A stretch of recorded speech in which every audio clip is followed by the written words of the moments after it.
মরশুমের শুরুতেই একের পর এক ট্রলার ডুবে বঙ্গোপসাগরে আবারও ডুবল মৎস্যজীবীদের একটি ট্রলার।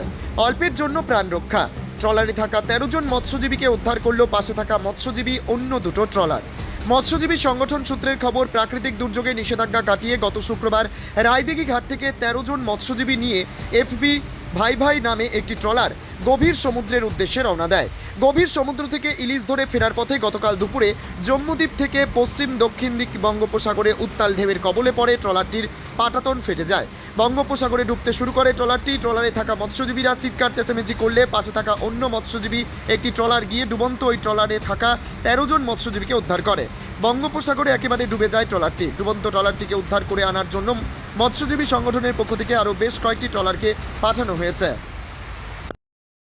বলে একটা যে ট্রলার আছে, ট্রলি, নাসির দা ওর মালিক, বোটটা ফিশিংয়ে যায়। এটা ফার্স্ট ট্রিপ হয়। কুল, তেল, চালান, বরফ লোড নিয়ে বোটটা বঙ্গোপসাগরে ফিশিং করছিল।